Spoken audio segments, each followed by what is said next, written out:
un philosophe.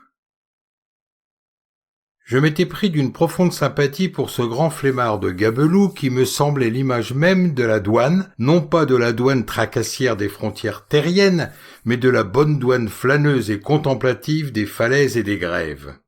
Son nom était Pascal. Or, il aurait dû s'appeler Baptiste, tant il apportait de douces quiétudes à accomplir tous les actes de sa vie. Et c'était plaisir de le voir, les mains derrière le dos, traîner lentement ses 3 heures de faction sur les quais, de préférence ceux où ne s'amarraient que des barques hors d'usage et des yachts désarmés. Aussitôt son service terminé, vite Pascal abandonnait son pantalon bleu et sa tunique verte pour enfiler une cotte de toile et une longue blouse à laquelle des coups de soleil sans nombre et des averses diluviennes, peut-être même antédiluviennes, avaient donné ce ton spécial qu'on ne trouve que sur le dos des pêcheurs à la ligne. Car Pascal pêchait à la ligne, comme feu Monseigneur le prince de Ligne lui-même. Pas un homme comme lui pour connaître les bons coins dans les bassins et appâter judicieusement avec du ver de terre, de la crevette cuite, de la crevette crue ou toute autre nourriture traîtresse. Obligeant avec cela et ne refusant jamais ses conseils aux débutants. Aussi avions-nous lié rapidement connaissance tous deux.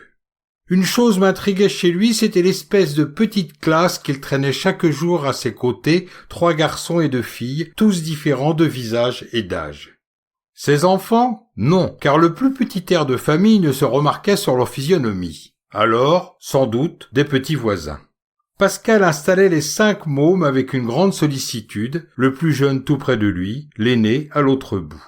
Et tout ce petit monde se mettait à pêcher comme des hommes, avec un sérieux si comique que je ne pouvais les regarder sans rire. Ce qui m'amusait beaucoup aussi, c'est la façon dont Pascal désignait chacun des gosses.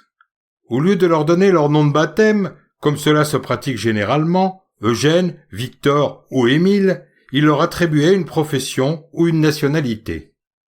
Il y avait le sous-inspecteur, la norvégienne, le courtier, l'assureur et monsieur l'abbé. Le sous-inspecteur était l'aîné et monsieur l'abbé le plus petit. Les enfants, d'ailleurs, semblaient habitués à ces désignations, et quand Pascal disait « Sous-inspecteur, va me chercher 4 sous de tabac », le sous-inspecteur se levait gravement et accomplissait sa mission sans le moindre étonnement. Un jour, me promenant sur la grève, je rencontrai mon ami Pascal en faction, les bras croisés, la carabine en bandoulière, et contemplant mélancoliquement le soleil tout prêt à se coucher, là-bas, dans la mer. Un joli spectacle, Pascal. Superbe, on ne s'en lasserait jamais. Seriez-vous poète? Ma foi, non, je ne suis qu'un simple gabelou, mais ça n'empêche pas d'admirer la nature. Brave Pascal, nous causâmes longuement et j'appris enfin l'origine des appellations bizarres dont il affublait ses jeunes camarades de pêche.